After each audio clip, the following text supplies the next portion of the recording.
Bulog sa katotohanan ng ating sistema. Maghihigante ako! Buhayin ang mga lusyo sa langit ang isang novela. Paulita! Aking ka lang! Mga praile! Mga magtanakaw! Huli, bilisan mo nga dyan. Hindi nagkakaling iswas tayo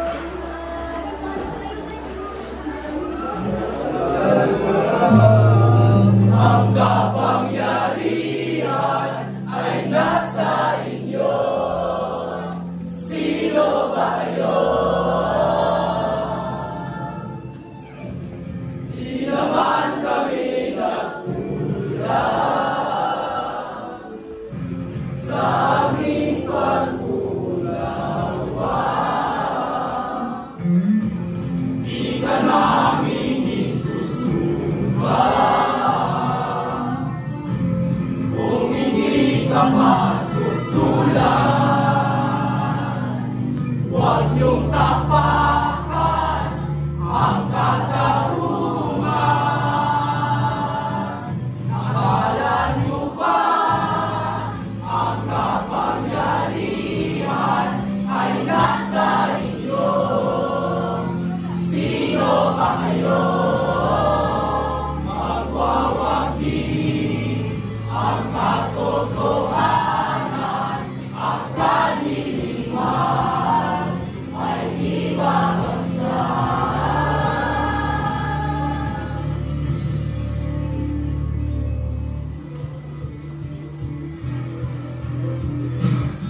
Halika na, buksain ang bahayang puno ng mga sakit. Halika na, buksain ang bahayang puno ng mga sakit.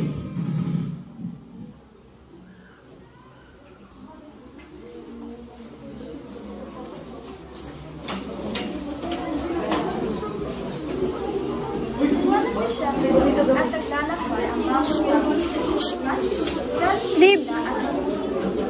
mabigat ang bawat tao dahil sa dami ng mga kailangan at inilusyon ng mga sakit. Lalong pinabagal ang paglalakbay nito may hinirarkiya ang mga pasahero sa bawat tao bilang pagpapakita ng uri ng tao at kapangyarihang umiiral sa sistema ng lipunan.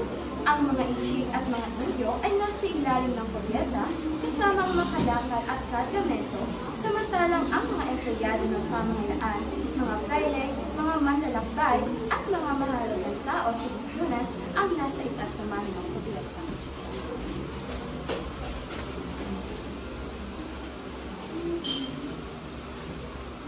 Bakit nagbagal ang timundel? Bilisan nyo! Mababa pa po rito, Ginang. Dahan-dahan tayo para hindi sumansan. Walang matinong gagwa dito sa Pilipinas! Napakadaling solusyonan yan. Umot kayo ng tuwing na kanal, mula Bungangan ng ilog hanggang Maynila. Pero, napakamali at sirang nilang kabayanan. At ano naman kung may masira? Pero saan po niyang perang gustuhin? Gamitin ng mga bilanggo, pagtrabahuin sila ng libre para makatipid ang gobyerno. Hindi yan sasapat. Huwag tayong maglokohan. Alam niyo ito lang ang tanging paraan. Ang mga mahihina ay mananatiling mahina. Ang mga malalakas ay laging nasa itaas. Baka magdulot ito ng imagsikan. Bakit? Nagalsa ba ang mga ehekto o ang mga Hudyo dito? Akala ko ba'y may nalalaman kayo sa kasaysayan? At Padre Salve, hindi nyo na ang kahangalan. Ano ang halaga ninyo kung magkaroon ng magsikan? Sa mula itong Amerikano? Kalang kung sino mangutos ang sapi ng mga Indio? Sabes,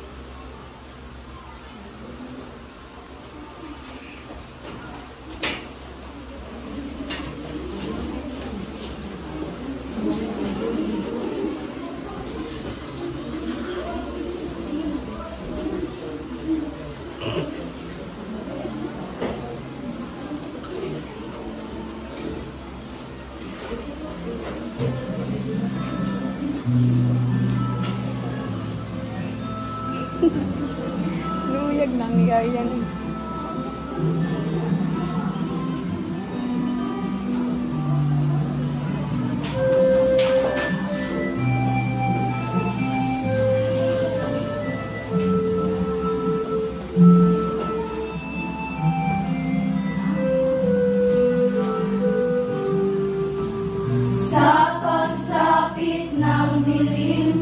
kami nag-uusap pa rin habang may hari sa atin. Pagkat kami walang tinig, tinatapakan lamang.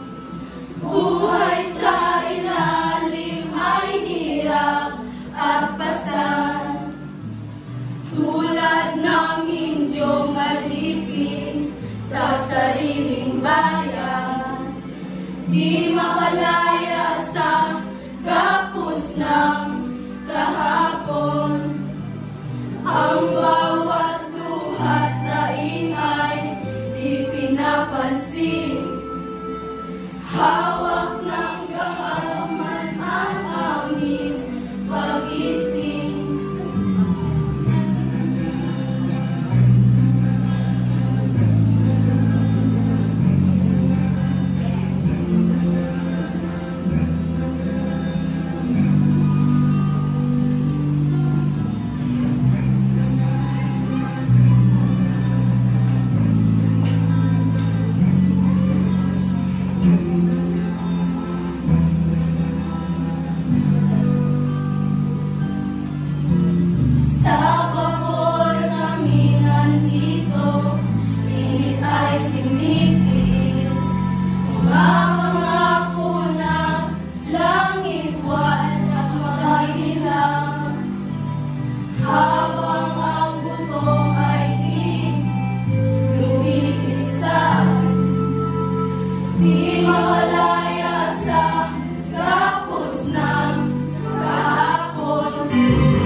Sila'y tirami kay kuming nararapat lang sa puting nagkakaawa.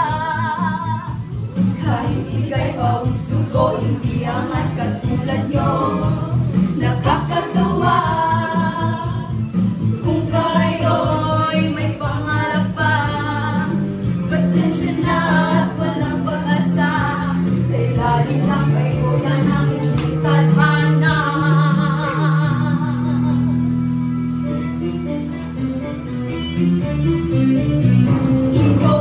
Inyo, mga bobo sa may alipin lang.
naatras.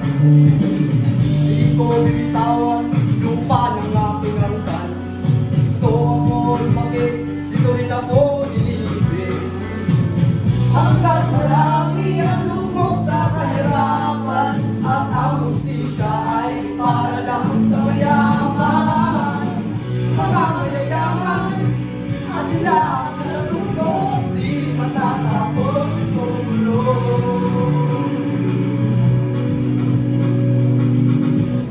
Dapit ka ba sa talis? Hindi!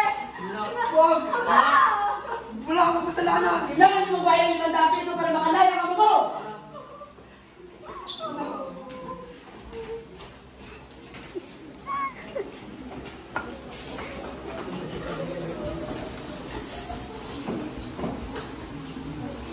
Ikaw na, uy.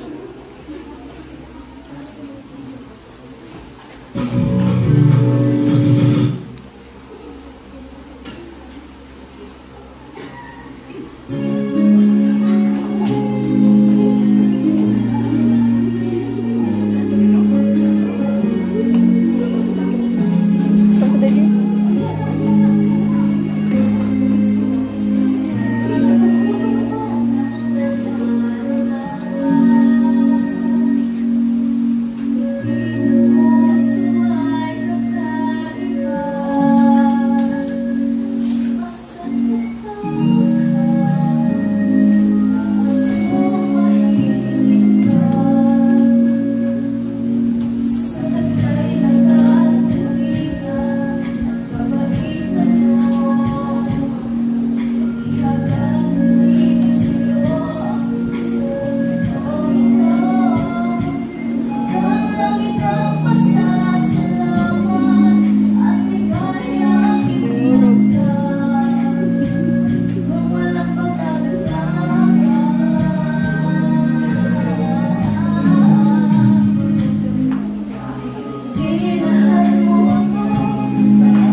Minahal mo ako, lahat ay gagawin para sa'yo. Ngunit kung ang buwan, pipigilin ang ulan.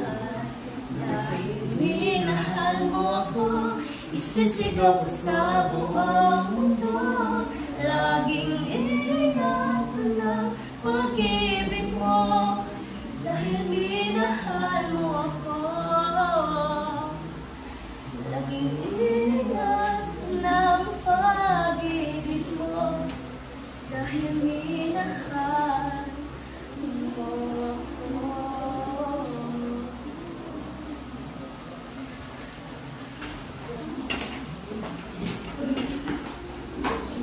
Malalim na ang gabi at paligid na pumunta si Basilio sa isang malaking punong balite kung saan nakaliting ang kanyang ina na si Sisa. Habang inaalala ni Basilio ang hirap na pinagdaanan ng mamatay ina, biglang may narinig siya yapak at aninin sa mga.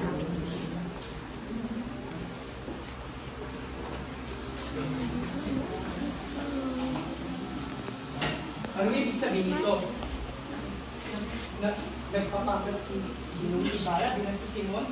Pero, bakit? Paano? Tanda ko pa na dalawa silang lalaki. Ang isa ay ang bangkay ng Simon, na may dalawang tama ng baril, at ang isa naman ay tinulungan niya ako, biniging ang aking ina. Isang ganun. Sino si Ibarra sa ng dalawa? At sino mag-aalala sa si Simon? Sinong nariyan? Lumabas ka! Bakit ako kayong tulungan ninyo? Ikaw? Labing tatlo na nakaraan na tulungan ninyo ako. Hindi ng aking ina at sunogin ang bangkay ng isang lalaki. Hayaan niyo naman po ako magpapasalamat sa ginawa. Bakit? Sino ba ako sa palagay mo? Isa kang dakila. Marami nakakalapatay ka na. Maski, ako'y nalungkot sa balita. Pero heto ka ngayon, sa aking harapan. Ngayong alam mo na ang aking mga lingid. Magiging sagabal ka lang sa aking mga plano. Hindi ako papayag na sirain mo ang aking mga plano. Kaya kitang patay ngayon at walang di isang may makakaalam. Iisipin nilang maratunsan ang may gawa sa iyo noon. Pero, hahayaan pa rin kitang mabuhay. Alam kong mahirap ka rin tulad ko. At alam kong may utang ka rin na dapat siguro. Magkatulad tayo. Pareho ang ating nanais. Bakit hindi na tayo matulungan?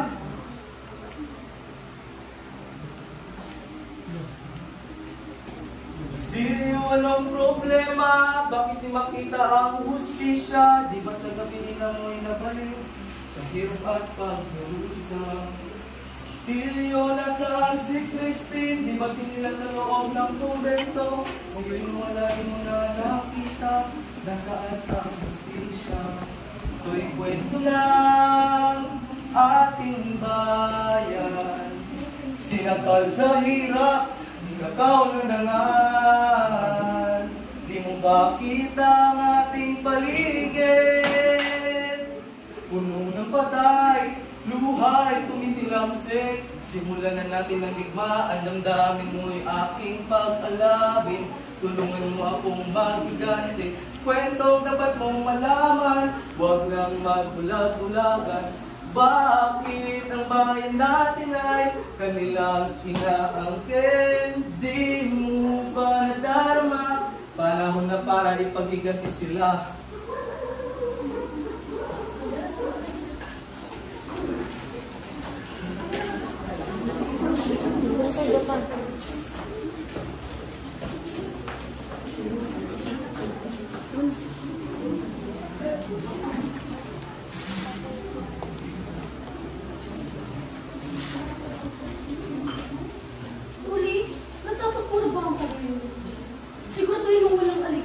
Hindi dapat nababastos ng mga santos.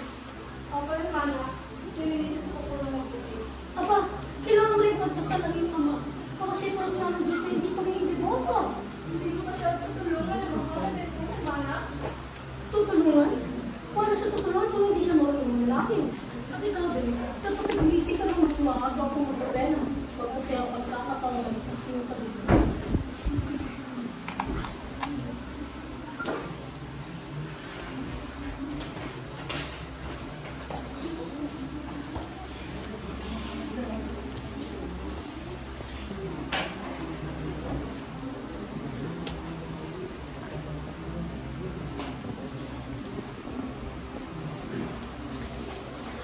Lolita, kinagagalak kita makita ngayong gabi. Ang ganda mo, katulad ng dati. Salamat, Isabel. Hindi ko inaasahan yan. Bakit hindi? Alam mo namang gusto kita makasama sa ganitong mga pagkakataon. Sa dati, alam mo, hindi na tayo matulad ng dati. Dahil ba hindi ako kasi yaman-iwan nito? Dahil ba hindi ako marunong makisama sa mga tao inidolo ng lipunan? Hindi mo din pilihan. Hindi lamang ito tungkol sa kayamanan ng koleksyon. Masyado kang idealista. Masyado kang mahilig sa pangarap. Ngunit paano naman sa totoong buhay? At yan ang dahilan kung bakit ako iwan. Dahil mas gusto mong piling isang tao hindi kaya paglaban ng bayan basta may maragyang buhay. Hindi ganoon kasimple sa gani. Pagod na ako sa mga suliranin mo. Gusto ko mamuhay na mapapayapa ng walang kinakatakutan hinaharap. Kung gayon, mas pipili maging sinisura sa mundo ito sa halip na labanan ng katiwalian. Buhay ay hindi mo laban sa gani. Hindi sa lahat ng bagay kailangan ipaglaban. Kung yun ay yung pasya, Lolita, wala nang magagawa.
Opo, Tio Padre.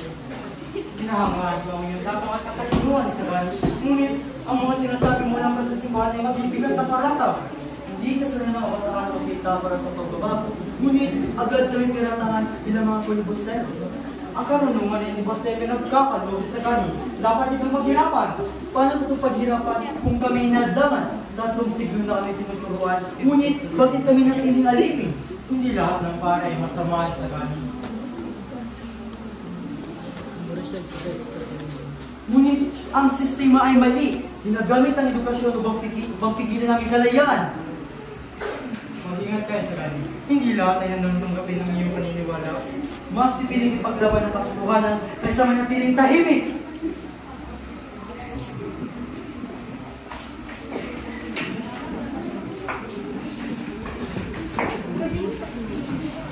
Malakas ang alay sa labas.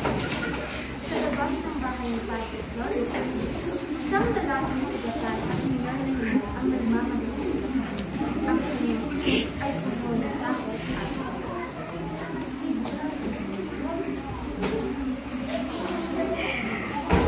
Padre, buksan niyo ang pinto! Ako'y tinitokis! Simon, ikaw ba ito? Opo, Padre!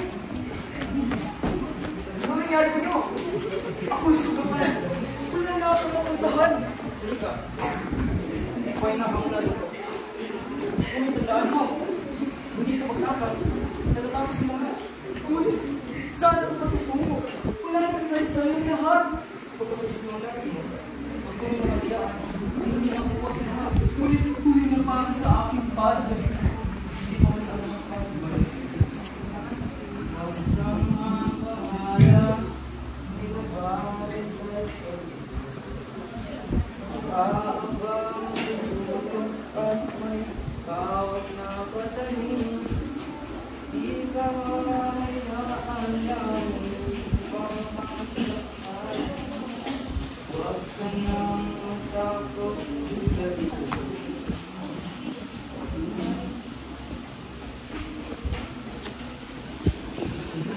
Ginayos ni Simon ang mga iyas at armas para sa pagtiis. Nung siya si Simon at tinanggap sa kasi na itinagulat ni Simon dahil sa pagbabago.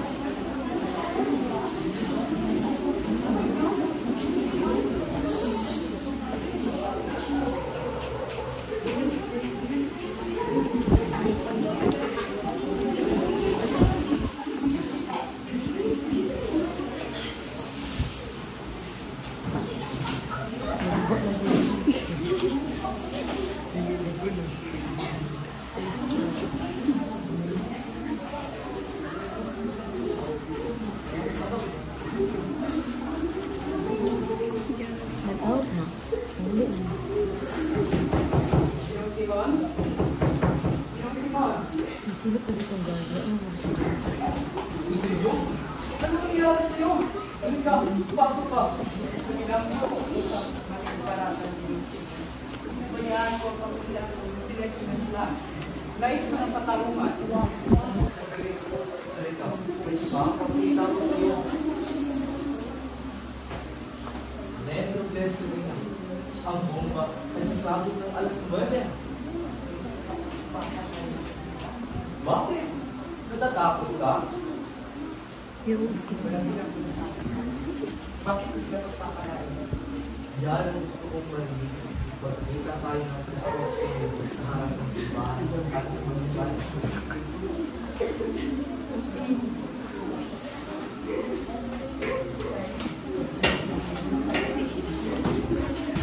Sa loob ng isang maraming simbahan kami, nag-ipo ng kanyang kanyang lao itong sa pagkakasali ng Paulita Gomez at Panito. Sa gitna ng enggabing seremony, nagmamahaw ang sa isang sulok, may isang tao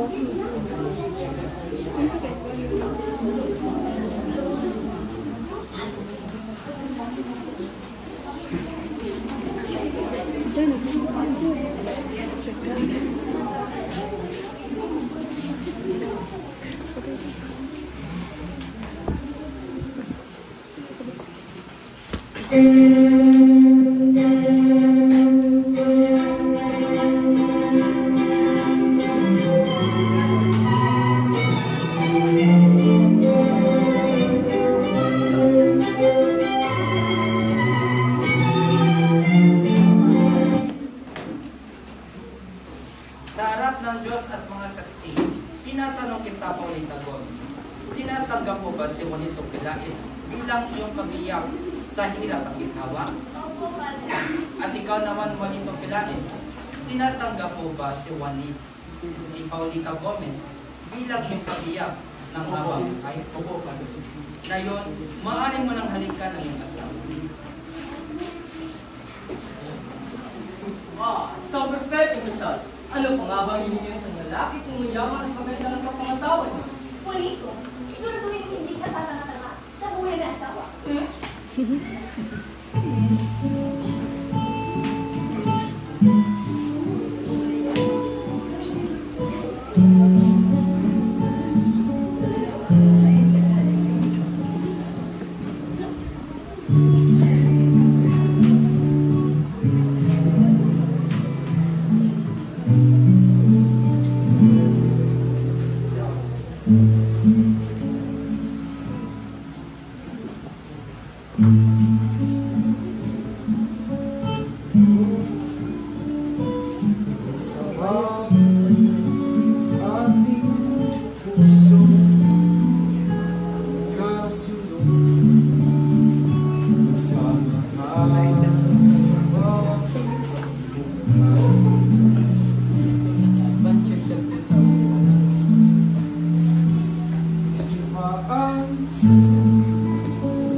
Sa isang sulok ng sito, nakamasid si Isabel. Tahimik-himik umulan niya. Sa pagpikas ng pangipalata, ang kanyang dati pangarap na kasama sa kanya ay tuloy ako.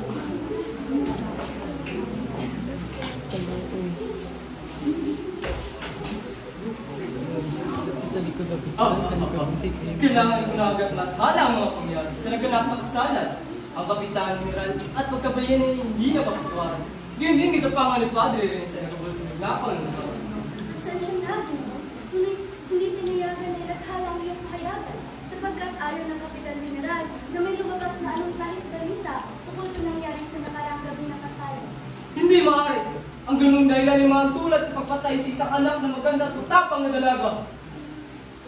Ang mga tulisan ay nahuli at sinabing may pakana ng lahat ng ito. Ang kamukha ni Simon ay magkakalarawan. Kailangan na natin makita ang mag-aahala sa Simon. Siya may pakana ng kapuluwang ito.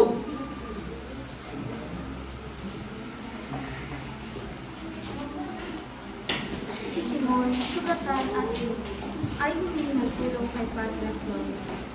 Pagkatapos niya ikulong ang kanyang hindi Padre Flores, nagpakamatay siya sa pamamagitan ng kansa. Nahabag si Padre Florentino sa sinabi ni Simon at inihagis ang maleta nitong si Tata na sumisimbolo sa pagtatapos ng isang panahon ng pag-inisip at pag-asa para sa isang bagong simula na pinangungunahan ng pag-ibig at hindi ng kawasan.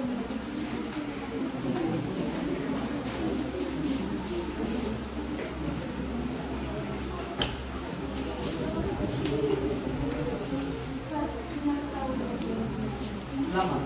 Asan ba siya?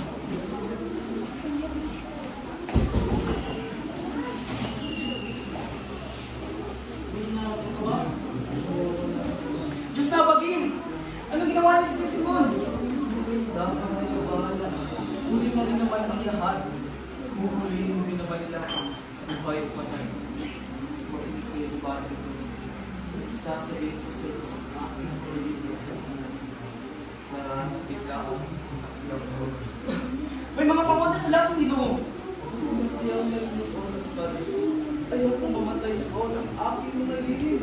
Ang Diyos na may kapatawad nito sa kabila ng inyong sila ay nakikita niyo ang Diyos. Ngunit, bakit niya ako pinabayaan? Sapagkat hindi niya pamamaraan niyo. Pag-ibig ang dami na nakapagligtas, Ginoo. Ay nagkamali nga ako. Nasaan na ang mga kabataan na hindi mapakasakit sa bayan? Nasaan na kanilang mga pangarap at aming siglaan? Alang-alang sa bayan. Hinihintay namin kayo kabataan. Kayong mga walang bahay ng dungis at karapat-dapat ng isang karangalan. Tawagin mo ang iba at patasan. Kaawaan na ang taong nagbuyo sa kanya na maging masama. Manatili ka na sana sa kailaliman at sagatan ng walang hanggan. Kasama ang mga Corales at Perlas. Lumakay man ng isang panahon na kailangan ka ng isang batilang hitiin. Lumakas sana ng dagat sa pamamagitan ng anak ng Diyos.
Mga